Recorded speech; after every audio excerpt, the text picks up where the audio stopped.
to an American urban legend, any African American child who cannot read past the third grade is automatically counted as a body going to jail. Even though this statement is not true, there is still a connection between poor literary skills and the journey to prison, which is just a part of the school to prison pipeline system. This is just one example on how African Americans are still treated unfairly when it comes to the criminal justice system. Everyone has seen the news on how there have been Black people that have been shot who have been innocent by the police, or you have friends that identify with a minority group and they have seen their people being mistreated. So for my argument, I will define the terms in my topic. I will talk about what I will and will not include in my argument and discuss the major points of my argument. So for my first definition, I will define police brutality, and police brutality is the excessive force used against civilians by the police, in this case, against Black people. The next definition I have is for the school to prison pipeline system, and that is where students will get in trouble and will be taken out of school and put into the juvenile court system. And lastly, I have incarceration, which is defined as the state of being confined in prison. In my argument, I will mainly be talking about the mass incarceration of Black bodies. Now that I have defined my terms, I will inform you on the thresholds. So I will be talking about police brutality against Black people, the mass incarceration of Black people, and the school to prison pipeline system that mainly affects Black students.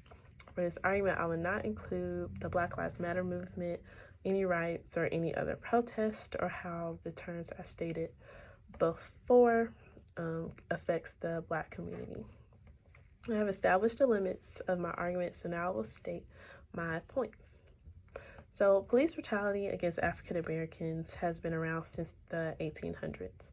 At first, police officers were being violent against Black people because of, crime, and they're protesting for their rights.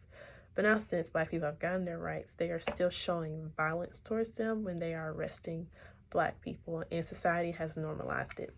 Dylan Rodriguez writes in his article, Beyond Police Brutality, Racist State Violence in the University of California, which was published in June 2012, that police brutality refers to violent police practices that are utterly ritually sanctioned by law.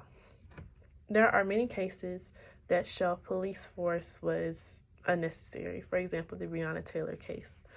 Her and her boyfriend were sleeping in their apartment when the police came and fatally shot at her and her boyfriend because Breonna Taylor was associated with her ex-boyfriend who was suspected of drug trafficking.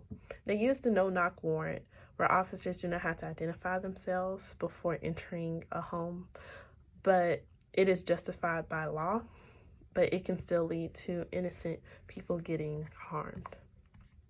Black people are also more likely to get arrested and be sent to jail.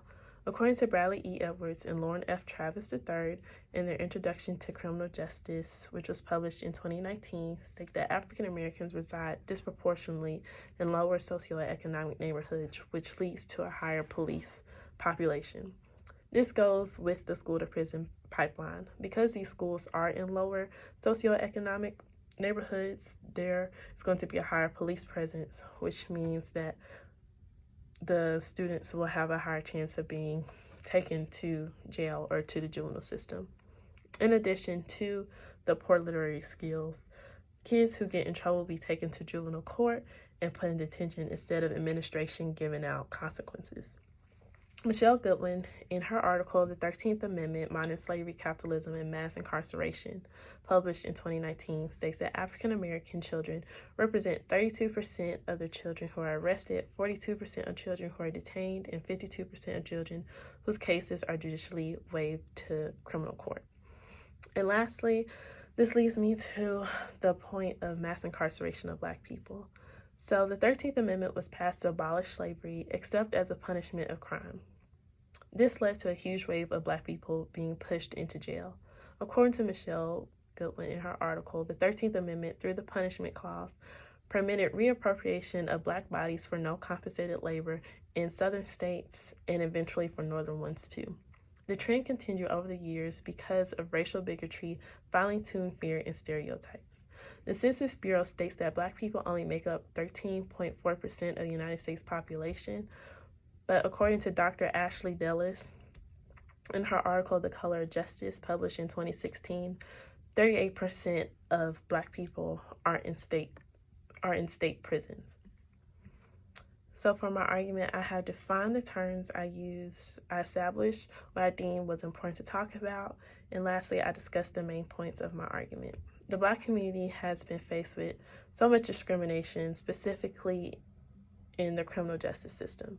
I hope that you're able to support the reformation of the justice system and conduct your own research. Thank you.